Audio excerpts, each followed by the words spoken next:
আমাদের আজকের গল্প যেটুকু যায় রে দূরে, কলমে অরিন্দম নাথ। আজ অফিসে এসেই প্রবাল শুনল তার ট্রান্সফার অর্ডার এসে গেছে। 1 তারিখ জয়েন করতে হবে সেখানে। আজ 22, এখনও 7-8 দিন সময় আছে। বদলিটা নিজেই চেয়েছিল প্রবাল।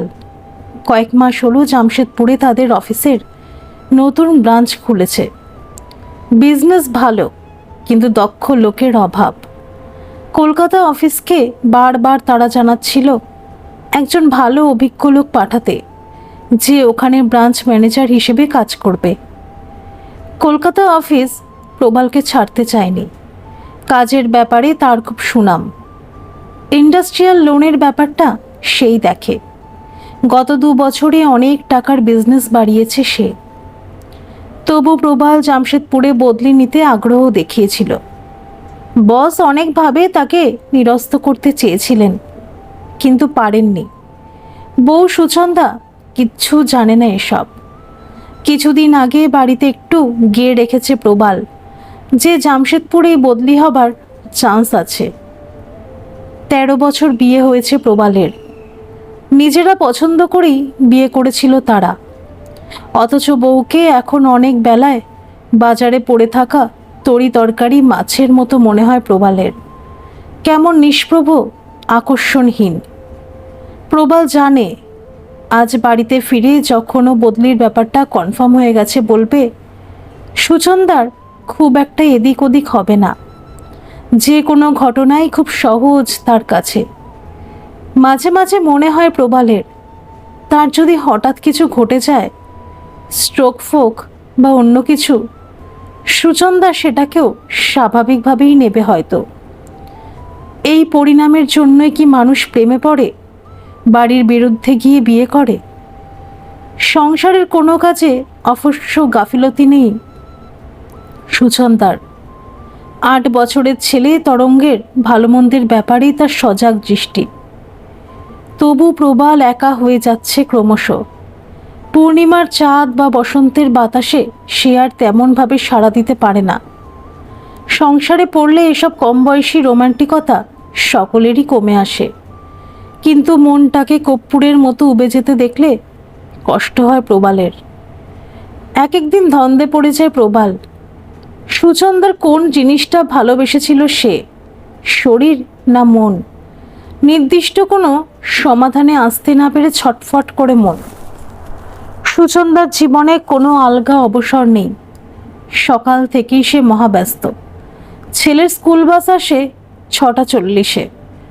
তারপর প্রবালের অফিসের তোড়জোড়। কতদিন একসাথে বসে সকালের চা খায়নি দুজন। সংসারের প্রচুর কাজ প্রবাল জানে, তবু এই যান্ত্রিক সাংসারিক জীবন তাকে ক্লান্ত করে। পাশাপাশি দাঁড়িয়ে থাকা দুটো গাছ বলেই মনে হয় নিজেদের। উপর উপর দূরত্ব না বাড়লেও গভীরে ছড়ানো শিকড় বাকড় কখন যেন ভিন্নমুখী হয়ে যায়। বন্ধু মিহির একদিন বলেছিল, মন ফোন গুলিমার। কতজন স্বামী স্ত্রীর ভিতর মনের মিল আছে বলতো? চাকরি কর, সংসার কর, আর মাঝে মধ্যে। মাঝপথে থেমে যাওয়ায় প্রবাল তাকিয়েছিল বন্ধুর দিকে। মিহির বলেছিল, ক্লান্ত শরীরটাকে চাঙ্গা করে নে, গরমের দিনে পুকুরে ডুব মারার মতো। এখানেও সমস্যা আছে প্রবালের। সুচন্দার একটা শারীরিক লিমিট আছে।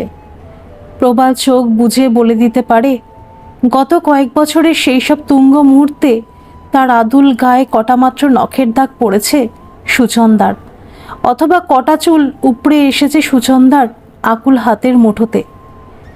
সুচন্দার ধারণা ছেলেদেরই কর্তব্য সব। ফুলের বাগান তছনছ করার দায়ে ঝড়ের ঠিকই, কিন্তু সব কিছু তাড়িয়ে তাড়িয়ে উপভোগ করতে হলে ফুলের গাছকেও তো স্পর্শকাতর হতে হবে। হাওয়ায় তাকে দুলতে হবে দক্ষ নর্তকীর মতো, নইলে তো কোনো গল্পই সম্পূর্ণ হয় না। এরকম মনবিহীন অশরীরী দাম্পত্য জীবন কাটাতে কাটাতে হাঁপিয়ে উঠেছিল প্রবাল।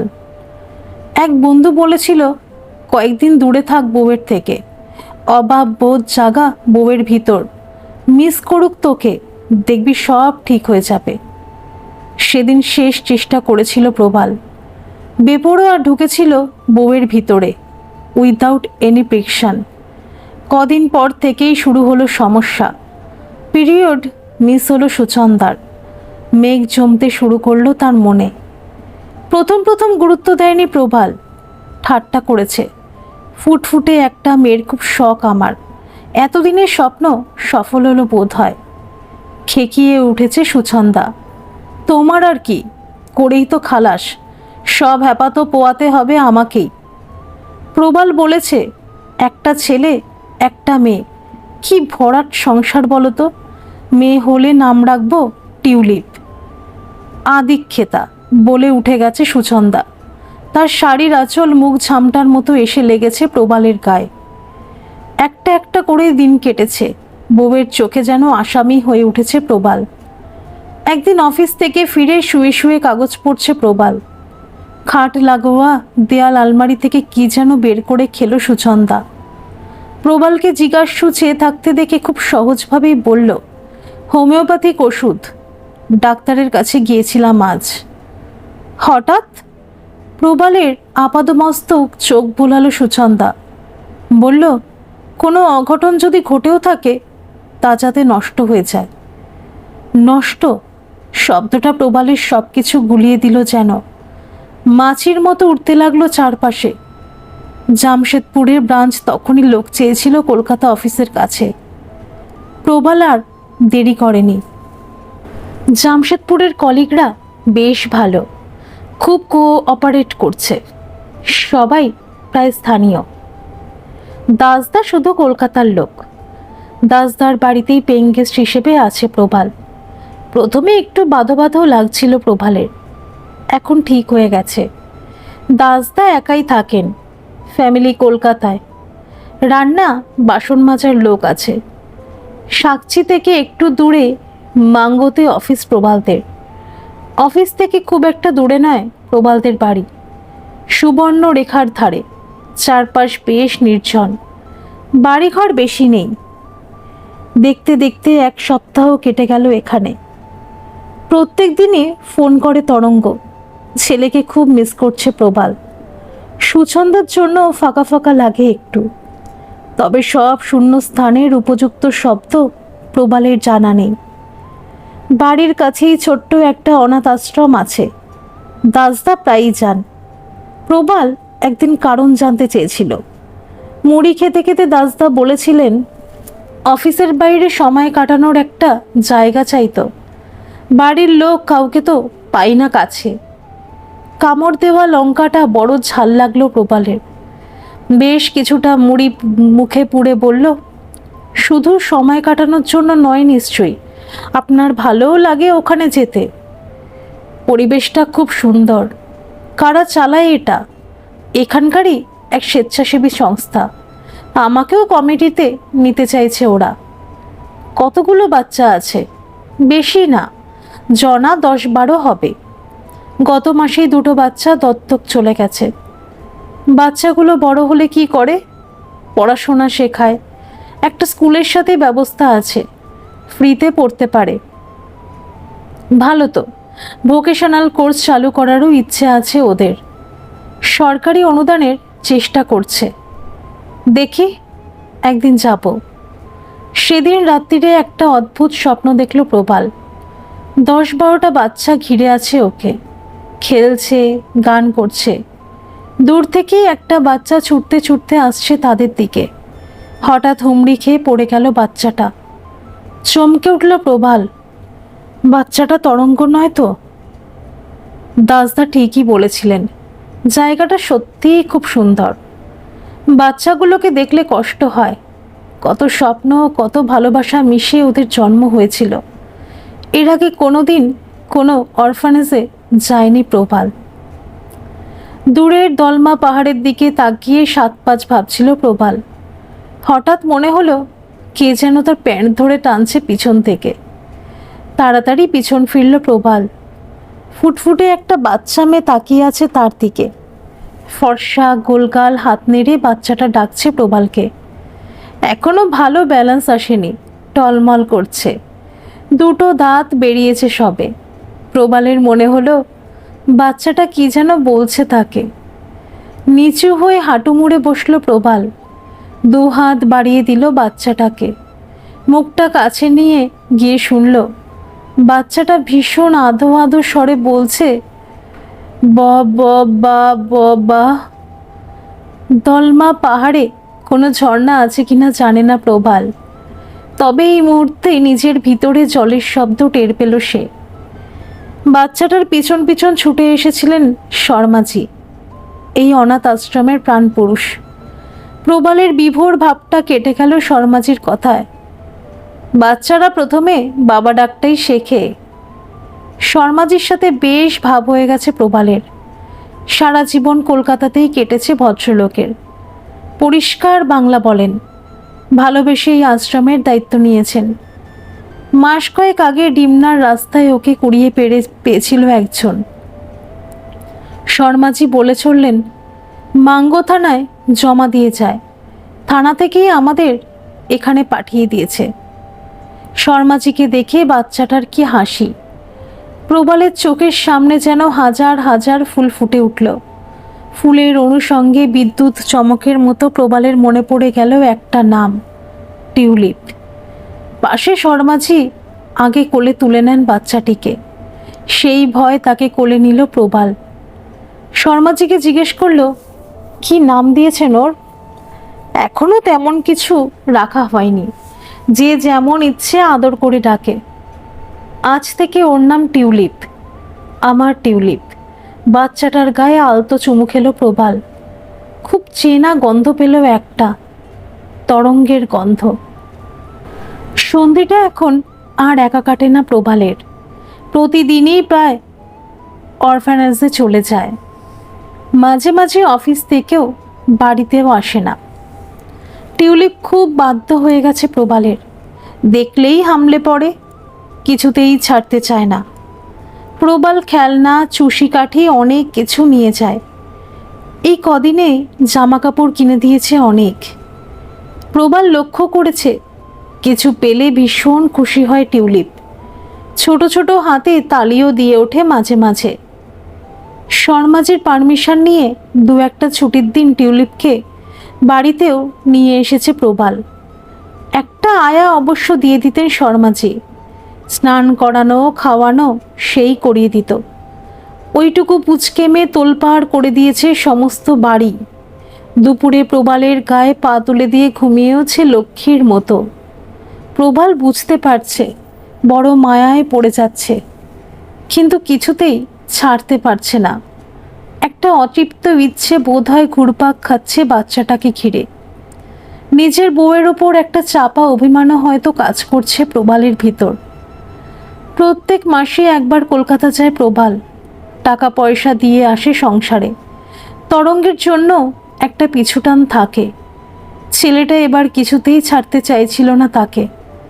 আজ নয় কাল করে দুদিন আটকেও রেখেছিল। প্রবালেরও ভালো লাগছিল, অনেক মাস পরে ছেলেকে এতদিন ধরে কাছে পেল। সুচন্দা একই রকম আছে। ওর মুখ দেখে বোঝা মুশকিল প্রবালের দূরে থাকাটা কিভাবে নিয়েছে। দু একদিনের জন্য আসলে অবশ্য খুবই যত্নআত্তি করে, নানান পদ রাঁধে। ওর ব্যস্ততা তখন এত বেড়ে যায় যে প্রবাল যেন আরও কম কাছে পায় তাকে। প্রবাল ওদের অনেকবারই বলেছে জামশেদপুরে ঘুরে যেতে। তরঙ্গ তো এক পায়ে খাড়া, কিন্তু সুচন্দা আসতে পারেনি। অভ্যস্ত জীবনযাপনের বাইরে গেলে অনেক কিছু এলোমেলো হয়ে যায় তার। তাছাড়া তরঙ্গের স্কুল, টিউশন, আঁকার ক্লাস এসব তো আছেই। প্রবালের মাঝে মাঝে হাসি পায়। ভবিষ্যৎকে সুন্দর বানাতে গিয়ে বর্তমানটা কীরকম আগাছায় ভরে যাচ্ছে। টিউলিপের কথা বলবো বলবো করেও বলা হয়নি সুচন্দাকে। ব্যাপারটা হয়তো ভালোভাবে নেবে না ও। এমন একটা মন্তব্য করে বসতে পারে যেটা প্রবালের ভালো লাগবে না। সুচন্দার সব চিন্তাই বড় পরিণাম নির্ভর। বেড়াতে গেলে ওতে পথের সৌন্দর্য উপভোগ করতে পারে না। এরকম গন্তব্য সচেতন পার্টনারের জন্যই প্রবালের জীবন একটু অন্য পথেই বেঁকে গেছে। প্রতিবারই ভাবে প্রবাল সুচন্দা হয়তো সেদিনের সেই হোমিওপ্যাথিক ঘটনা তুলবে। একবারের জন্য তোলেনি সুচন্দা, ভুলেই গেছে হয়তো। বড় অপমানিত লাগে প্রবালের। মোটামুটি দীর্ঘ দাম্পত্য জীবনে সেকেন্ড ইস্যুর কথা দু একবার ভেবেছে প্রবাল, বলেওছে বউকে, কিন্তু বর্বরচিত জোর খাটায়নি কখনো। ঠাট্টা করে বলেছিল একদিন, কয়েকদিনের একটার বাচ্চার ছায়া সরিয়ে দিতে এত কিছু করতে হলো। চুল আঁচড়াচ্ছিল সুচন্দা, এমন সজোরে তাকালো বরের দিকে যে খোলা চুলগুলো প্রতিবাদের মতো ছড়িয়ে গেল। খুব মজা না? তার ভঙ্গিতে সেদিন কোনো দাম্পত্য সম্পর্ক যেন খুঁজে পায়নি প্রবাল। তবু মাথা ঠান্ডা রেখে বলেছিল, আসলে কি জানো, এক সন্তানরা কি নি সঙ্গ হয় আমি জানি তো, আমিও তো এক সন্তান ছিলাম। ছোটবেলা থেকেই টের পেয়েছি তাদের সুবিধেটা লোকে দেখে, অসুবিধের কথা কেউ বলে না। ড্রেসিং টেবিলের সামনে দাঁড়িয়ে টিপটাকে দুই ভুরুর মাঝখানে ঠিকঠাক প্লেস করতে করতেই জানতে চাইল সুচন্দা, কি অসুবিধে? কীরকম বনসাই টাইপ হয়ে যায় সব সময় মা বাবার সঙ্গ পেতে পেতে, তাদের নজরদারিতে স্টেপ ওয়াইজ বয়স বাড়ে না। তোমার তো তাহলে অনেক ছেলে মেয়ে হলেই ভালো হয়। তরলের প্রবহমানতার মতো একই দিকেই কথার ঢাল দেখে চুপ করে গেল প্রবাল। খাটের উপর এসে বসল সুচন্দা। একটা হয়েছে, প্রায় বড় হয়েই এসেছে, ব্যাস। আর ওসব কাতাফাতার ঝামেলার মধ্যে নেই আমি। ব্যাপারটা প্রবালও বোঝে, মায়েদেরই তো সব ঝক্কি নিতে হয়। প্রবালের অভিমানটা স্বরের মতো মোটা হতে শুরু করেছে অন্য কারণে। কোনো অন্তরঙ্গ মুহূর্তে সুচন্দা যদি প্রবালকে বুঝিয়ে বলতো কথাটা, কিংবা ডাক্তারের কাছে যাবার আগে বলে যেত, তাহলে স্বামী স্ত্রীর সম্পর্কটা নিটলই থাকতো হয়তো। কিন্তু সুচন্দা তো করেনি, নিজের মতটাকেই বেশি গুরুত্ব দিয়েছে ও, প্রবালের ইচ্ছেকে বিন্দুমাত্র সমীহ না করে। আর এখান থেকেই আগুন জ্বলেছে প্রবালের মাথায়। গ্রীষ্মের বিকেলে পশ্চিম আকাশে সূর্যাস্তের মেঘ যে আগুন লুকিয়ে রাখে, তা থেকে নিজেকে বাঁচানোর জন্য টিউলিপকেই প্রাণপণে আঁকড়ে ধরেছে প্রবাল। জামশেদপুরে মনটা ভালো নেই সুচন্দার।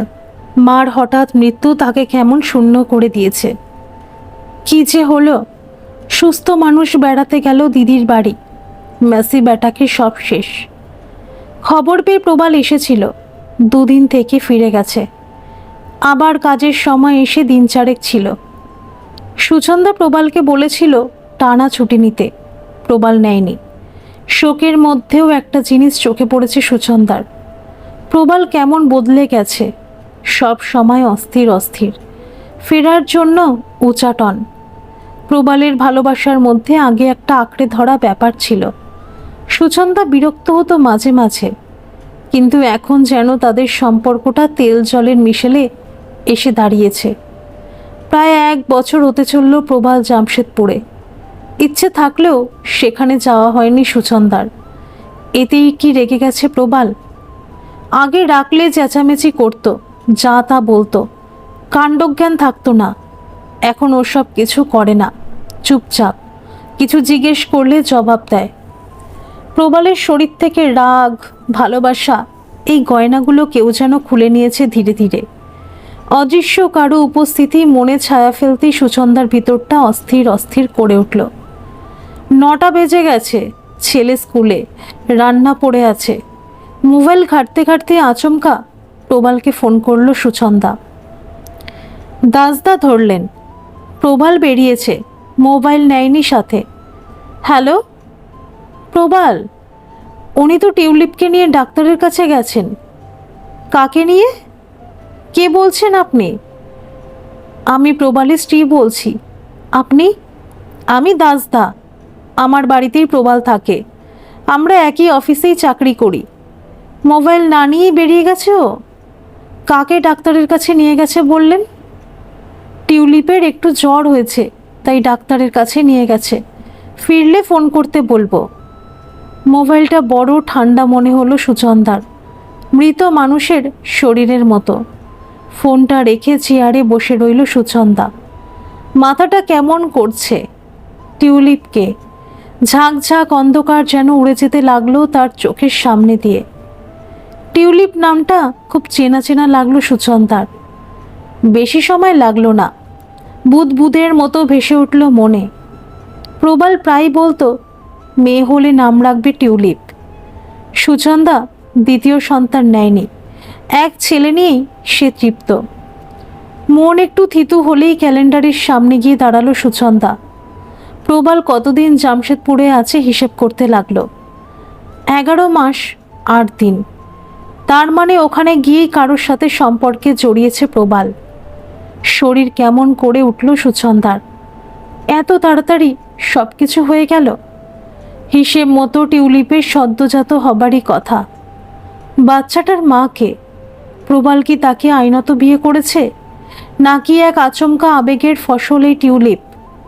তাই ইদানিং এত আনমনা হয়ে থাকে প্রবালকে। তার প্রতিটা বদলের ঠিকঠাক জবাব যেন পেয়ে যেতে লাগলো সুচন্দা। কি করা উচিত এখন কিছু বুঝতে পারল না সুচন্দা। চিন্তাগুলো ঝরা পাতার মতো এদিক ওদিক উঠতে লাগলো ঝড়ে। ইস্পাত প্রায় 1 ঘন্টা লেট। ঘাটশিলার কাছে একটা প্যাসেঞ্জার ট্রেন খারাপ হয়ে গিয়েছিল।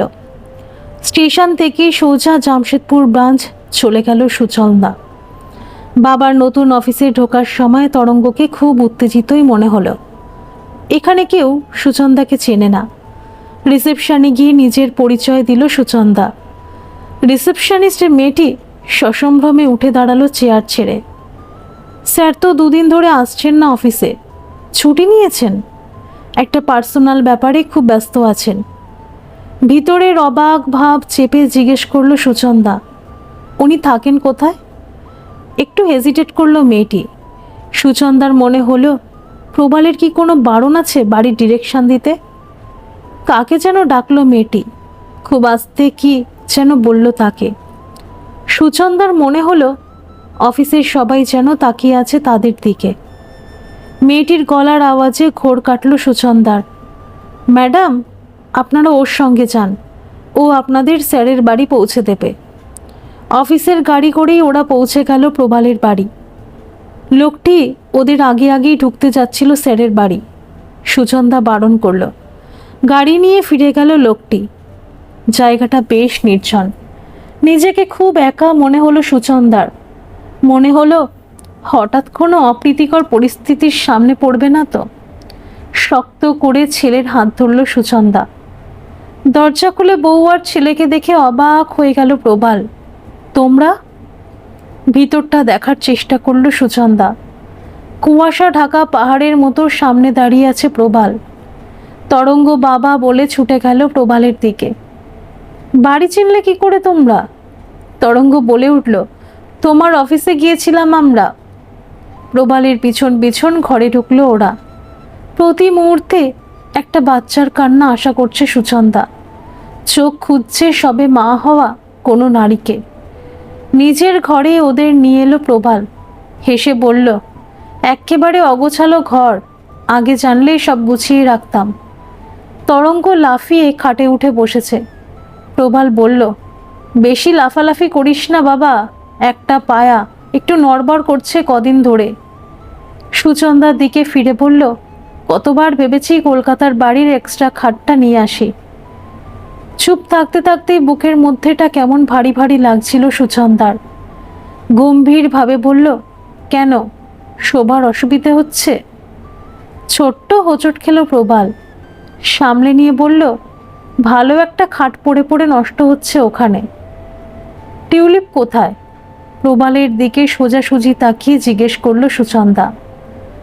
ভূমিকম্প টের পেল প্রবাল। কিছু কিছু ব্যাপার সত্যি হিসেব মেনে চলে না। দাসদার কাছে ফোনে শুনেছ তো সেদিন জ্বর হয়েছিল, এখন একটু ভালো আছে। সেজন্যই কি 2 দিন ধরে অফিস যাচ্ছ না? একটুও ছাড়ছে না আমাকে। শরীর খারাপ হলে বাচ্চারা যেমন করে আর কি। ওর মা সামলাতে পারে না ওকে। একবারেই কথাটা শুনল প্রবাল।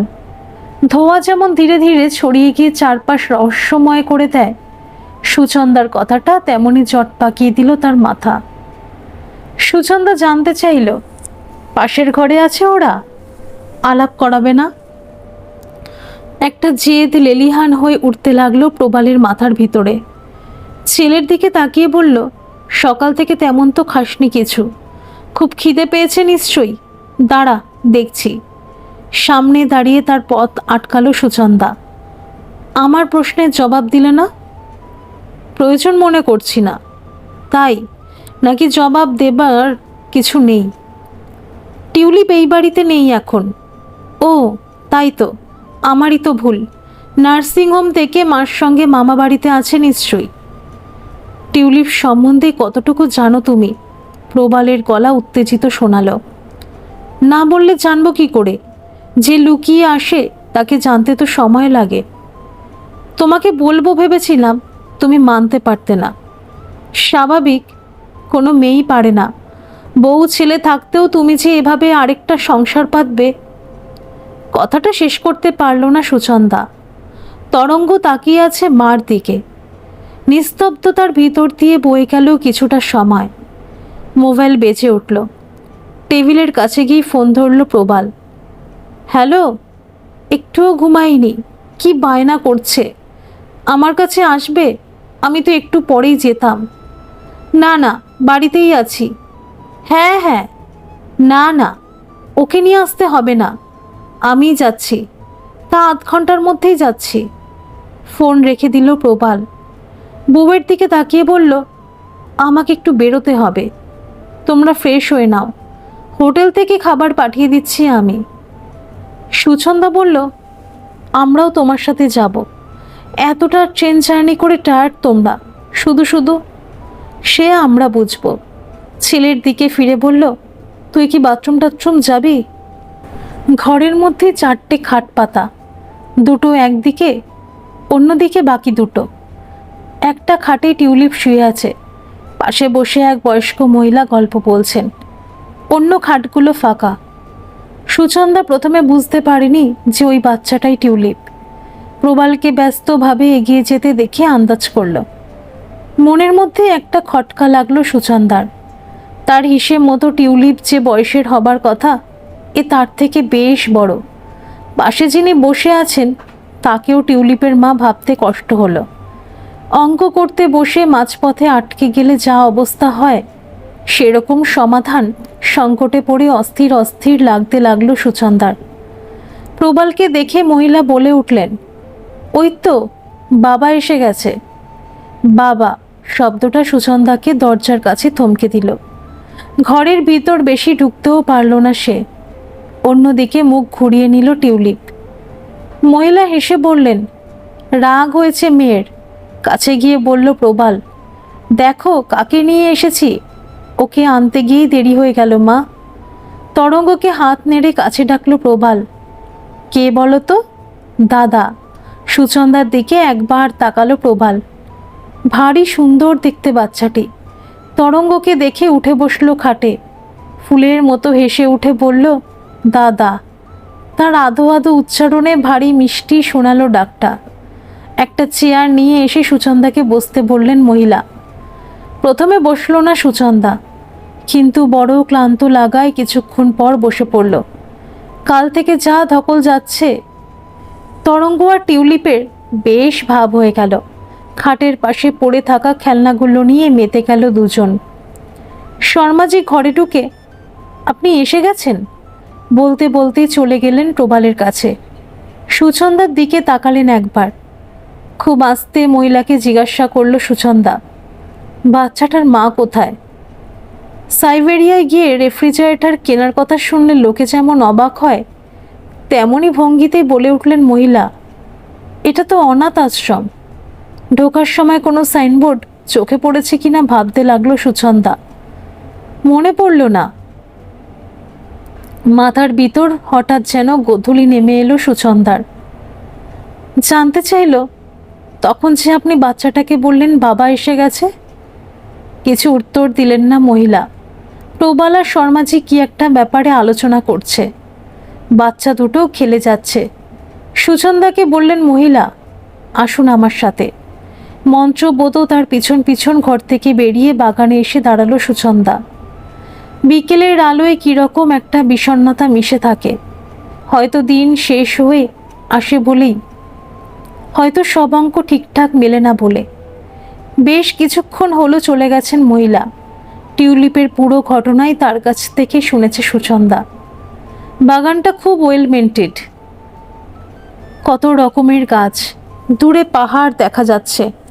এরকম ফাঁকা জায়গার কথা ভাবাই যায় না কলকাতায়। পাখিরা সব বাসায় ফিরছে, বড় গাছগুলোও তাদের কলকাকলিতে ভরে গেছে। কাছেই কয়েকটা বনসাই করা আছে, বট, আম। বাকিগুলো চিনতে পারল না সুচন্দা। শিকড় ছেটে নিজেদের মতো করে বনসাই বানায় মানুষ। গাছগুলো গাছের নিয়মেই বাড়ে না। প্রবাল বলেছিল এক সন্তান মানে বনসাই। হঠাৎ খেয়াল হলো সুচন্দার, বনসাই করা গাছে কোনো পাখি আসে না। প্রবাল কখনো পিছনে এসে দাঁড়িয়েছে বুঝতেই পারেনি সুচন্দা। টের পেয়ে নিজেকে গুছিয়ে নিয়ে বলল, সব কিছু তো বেশ সুন্দর সাজিয়ে নিয়েছ। টিউলিপ আর তরঙ্গ মাঠে ছুটোছুটি করছে। সেদিকে তাকিয়ে থাকলো প্রবাল, কোনো জবাব দিল না। সুচন্দা জানতে চাইল, বাচ্চাটাকে নিয়ে কি করবে ভেবেছ? দত্তক নেব, দৃষ্টিকে গুটিয়ে না এনে বলল প্রবাল। মানে? সুচন্দার গলা আর্তনাদের মতো শোনালো। নিজের বিবাহিত নারীর দিকে সোজা চোখে তাকালো প্রবাল। টিউলিপের সব দায়িত্ব নেব ভাবছি, সন্তানের মতো। এ ব্যাপারে আমার মতের কোনো গুরুত্ব নেই। তুমি আপত্তি করবে, আমি জানি সেটা। যে কোনো বউ হলেই করবে। নিজের ছেলে থাকতে কেউ অন্য বাচ্চা দত্তক নেয়? লোকে কি বলবে? অনেক কষ্টে মেজাজটাকে বলগা ছুটোতে দিল না প্রবাল। বলল, সব ব্যাপারে লোকে কি বলবে চিন্তা করলে নিজের কোনো ইচ্ছেই মেটে না। কিন্তু নিজের বউকে পড়াবই, বারবার পড়ার দরকার হয় না। একটা সন্তান হবার পর আর কোনো ঝামেলায় যেতে রাজি নাও তুমি। এই বাচ্চাটাকে নিয়ে গেলে দায়িত্ব তো আমাকেই নিতে হবে। কার না কার বাচ্চা। মা মা করে তরঙ্গ ছুটে এলো কাছে, সঙ্গে টিউলিপও। তারও আধো আধো বুলিতে মা ডাক। আঁচল দিয়ে ছেলের মুখের ঘাম মুছিয়ে দিল সুচন্দা। কি করে বেড়াচ্ছিস? চুপ করে বস এখানে। তরঙ্গের সময় নেই। বোনের মুখ মুছিয়ে দিল না মা। সমস্ত শরীরের মধ্যে কি যেন একটা বয়ে গেল সুচন্দার। তাকাবো না করেও তাকিয়ে ফেলল টিউলিপের দিকে। ছোট্ট জামাটা ঘামে লেপটে গেছে গায়ে। ফর্সা কপালে দু একটা চুল এলোমেলো ছড়িয়ে আছে। একটা হাত তরঙ্গের হাতে, আর একটা হাত নিরালম্ব ঝুলছে শরীরের পাশে। যতবার তরঙ্গ মা বলছে ততবারই তো অনুরণিত হচ্ছে টিউলিপের গলায়। রাস্তার ভিখিরিকে না ছুঁয়ে পয়সা দেবার মতো আলতো করে টিউলিপের ঘাম মুছিয়ে দিল সুচন্দা। তরঙ্গ আর টিউলিপ অন্যদিকে খেলতে চলে গেল। বাচ্চা দুটো চলে যাবার পর প্রবাল বলল, টিউলিপের কোনো দায়িত্ব তোমাকে নিতে হবে না। কিছুদিনের মধ্যেই আবার কলকাতা চলে যাব আমি। সেরকমই বলেছে অফিস। কলকাতা ফিরে যা করার করব। কথাটায় একটা ধাক্কা খেল সুচন্দা। কি করবে? স্থির কঠিন গলায় প্রবাল বলল, তখনই দেখতে পাবে। ভিতরটা কীরকম কেঁপে উঠল সুচন্দার। তরঙ্গের কি হবে? অবাক হলো প্রবাল। সামলে নিয়ে বলল, আমি তো কিছু ভেঙে কিছু গড়তে চাইছি না। তোমার মতো কিছু নষ্ট করে দেওয়া মনোভাব আমার নেই। এক আকাশ শূন্যতা যেন ঢুকে গেল সুচন্দার মনের ভিতর। প্রবালের দিকে অবাক চোখে চেয়ে থাকল সে। বলে উঠল প্রবাল, তোমার আমার ইচ্ছে আলাদা হতেই পারে। নিজেদের মধ্যে আলোচনা করেই একটা সমঝোতায় আসতে হয়। কিন্তু প্রবাল যদি ভয়ঙ্কর কোনো ভবিষ্যতের কথা বলে ফেলে, সেটা আটকাতে তড়িঘড়ি বলে উঠল সুচন্দা, আমার সঙ্গে তো এ ব্যাপারে কোনো কথাই বলনি তুমি। তুমি বলেছিলে সেবার ডাক্তারের কাছে যাবার আগে। প্রথমে কিছু বুঝতে পারল না সুচন্দা।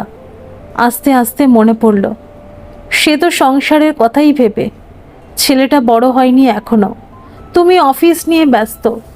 দোকান, বাজার, রান্না সব আমাকেই করতে হয়। এই অবস্থায় নিজেকে আটকে ফেললে সংসারের কি হবে?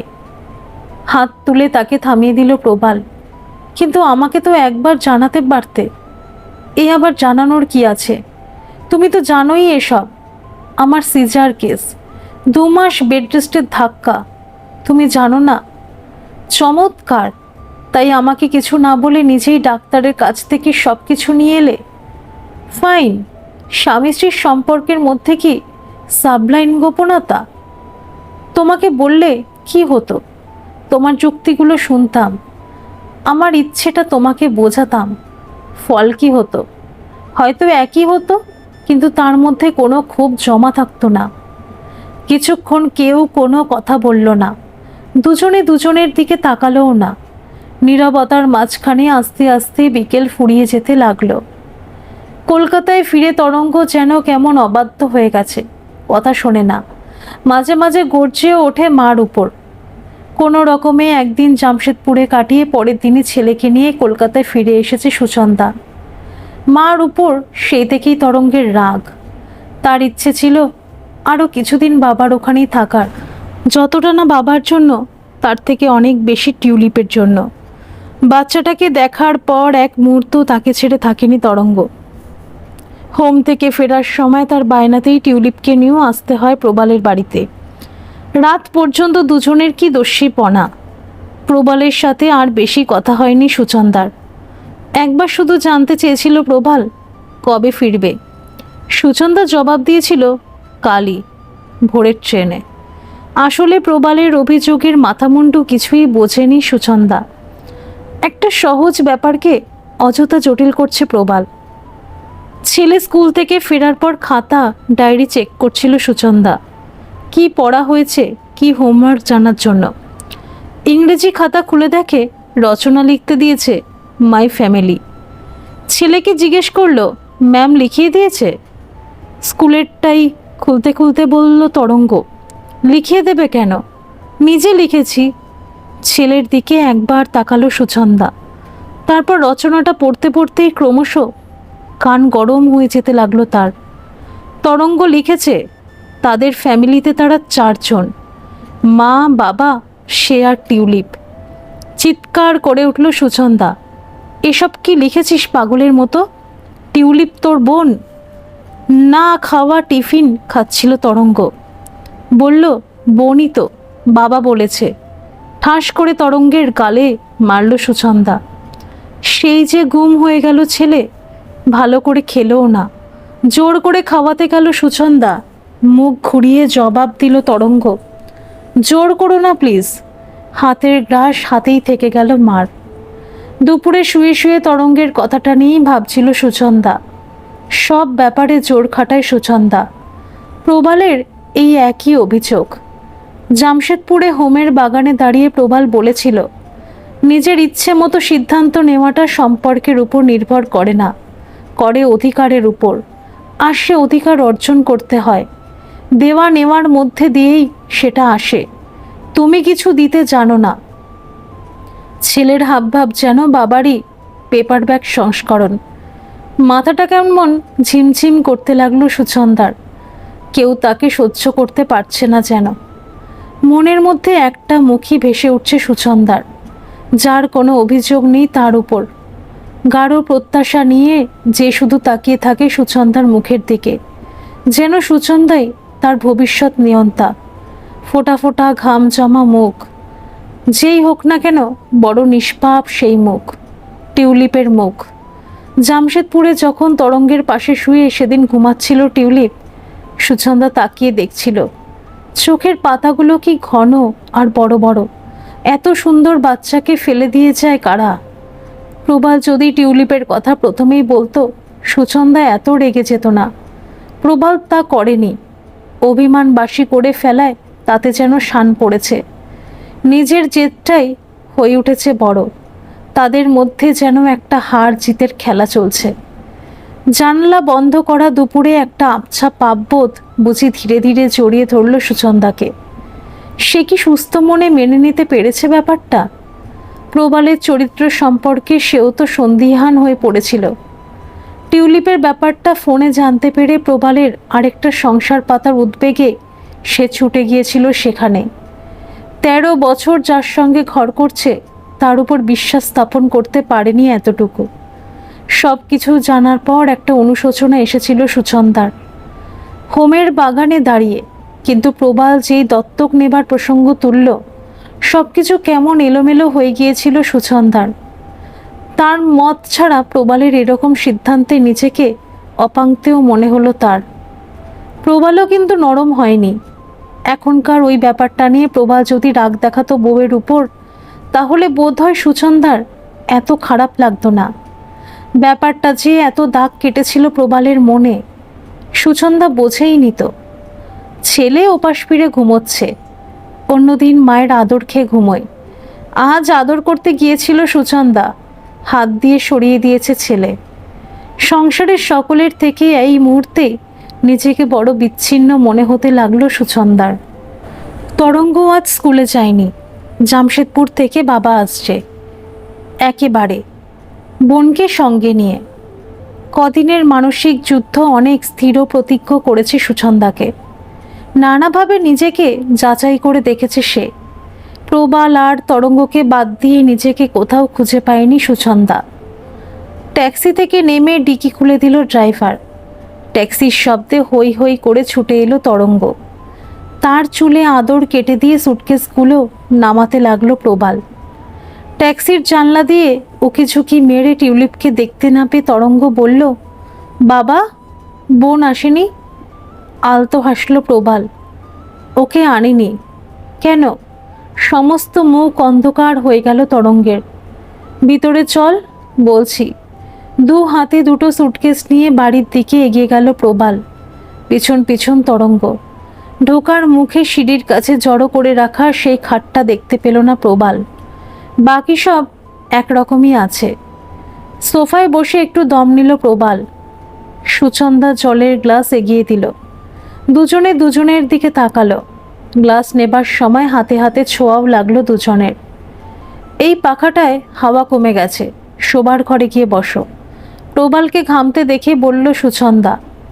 ছেলে গুম হয়ে পাশে দাঁড়িয়ে আছে। বোনকে না নিয়ে আসাটা কিছুতেই মেনে নিতে পারছে না যেন। সুচন্দাও একটু অবাক হয়েছে টিউলিপকে না আনায়, তবে জিজ্ঞেস করতে কোথায় যেন বাঁধছে। ছেলেকে কাছে টেনে নিল প্রবাল।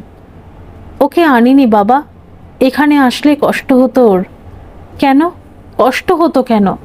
ছেলের অবুঝ প্রশ্ন। বউয়ের দিকে একবার তাকালো প্রবাল, তারপর বলল, আর তাছাড়া আমাকে এখনো আরও কিছুদিন ওখানে থাকতে হবে। অফিস ছাড়েনি এখনো। তুমি যে বললে একেবারে চলে আসবে। ছেলের অবাক গলা। সেরকমই ঠিক ছিল, কিন্তু দুদিন আগে অফিস বলল আরও কয়েক মাস থাকতে হবে। একটু থামলো প্রবাল। ভালোই তো হলো, মাঝে মাঝে তুই ওখানে যাবি, বোনের সাথে খেলবি। স্কুল নেই, পড়াশোনা নেই, সারাদিন শুধু খেলা আর খেলা। একেবারে যখন চলে আসবো বোনকে নিয়ে আসবো, প্রমিস। এতক্ষণে কথা বলল সুচন্দা। তাহলে এত লাগেজ? আমার একটাই, বাকিগুলো দাসদার।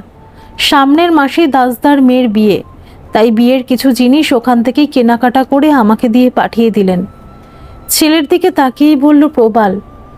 চারপাশে কেমন এক নিস্তব্ধতা নেমে এলো। প্রবাল উঠে দাঁড়ালো। শোবার ঘরে যাওয়াই ভালো, বড্ড গরম। শোবার ঘরে গিয়ে অবাক হয়ে গেল প্রবাল। জিনিসপত্র অনেক এদিক ওদিক হয়েছে। জানলায় নতুন ভারী পর্দা ঝুলছে। তাই ঢোকার সময় খাটটা দেখলাম না সিঁড়ির কাছে।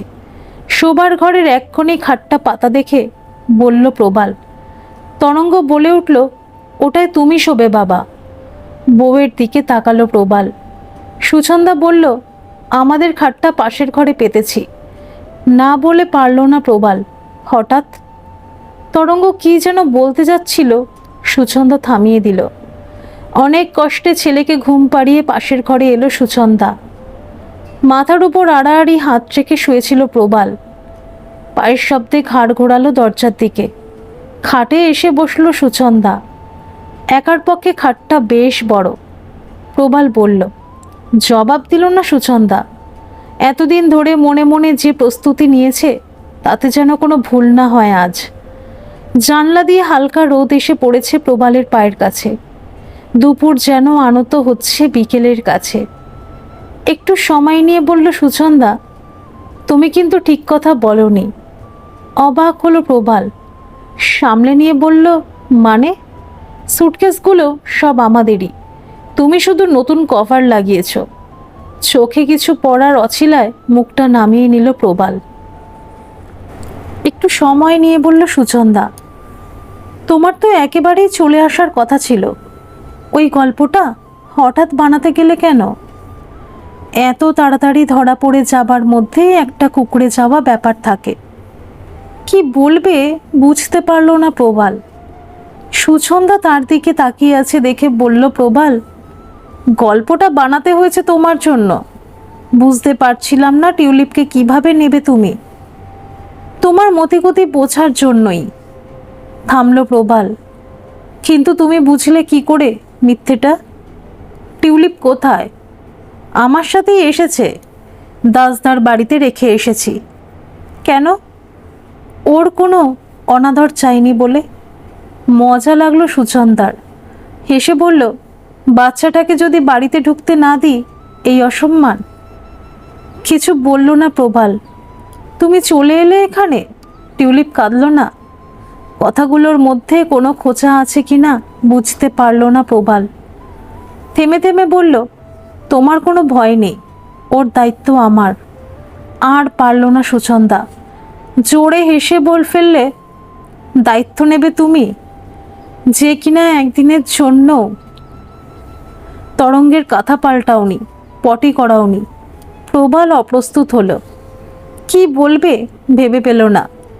একটু আগেই টিউলিপ ফোন করেছিল, তুমি বোধহয় একটু ঘুমিয়ে পড়েছিলে, তাই ডাকিনি তোমাকে। সোজা হয়ে বসল প্রবাল। টিউলিপ ফোন করেছিল? দাসদা ফোন করে টিউলিপকে দিয়েছিলেন। কেন কেন ফোন করেছিল? বাবা বাবা করে গেল শুধু, বেশ কান্না গলা। প্রবালকে অস্থির দেখালো। কি বললে তুমি? একটু আনমনা হলো সুচন্দা।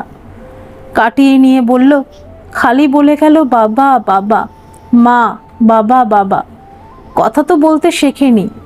কিছুটা থামলো সুচন্দা, বলল, আমার জন্য একটা বাচ্চাকে দাসদার বাড়িতে ফেলে এলে? প্রবাল বলে উঠল, তুমি তো সহ্যই করতে পারো না ওকে। ওকে নয়, তোমাকে, তোমার লুকোনো স্বভাবের জন্য। বউকে দেখছিল প্রবাল। মা ডাকের কাছে সব মেয়ে কত অসহায় তা বোঝো। মনে হচ্ছিল টিউলিপ নয়, তরঙ্গ কাঁদছে। গলা কেঁপে গেল সুচন্দার। বউকে দেখছিল প্রবাল। বলল, কি করা উচিত ছিল তাহলে আমার? কেমন এক ভঙ্গিতে প্রবালকে দেখল সুচন্দা। তারপর বলল, আজ সন্ধেবেলায় গিয়ে টিউলিপকে নিয়ে আসবে দাসদার বাড়ি থেকে। একটা চড়ুই পাখি ঢুকে পড়েছিল ঘরে, কিছুক্ষণ এলোমেলো উড়ে পাশের ঘরে চলে গেল। বিশুদ্ধ ঈশ্বরের মতো মনে হলো বউকে। তুমি কি সত্যি বলছো এসব? খাটের উপর পা তুলে আসন করে বসলো সুচন্দা। তোমার উপর রাগ করেই টিউলিপকে আদর করিনি। ভেরুয়া একটা, স্পষ্ট করে কথা বলতে পারে না। একটু থেমে আবার শুরু করলে, ভেবো না তুমি জিতে গেলে। জিতেছে আসলে টিউলিপ।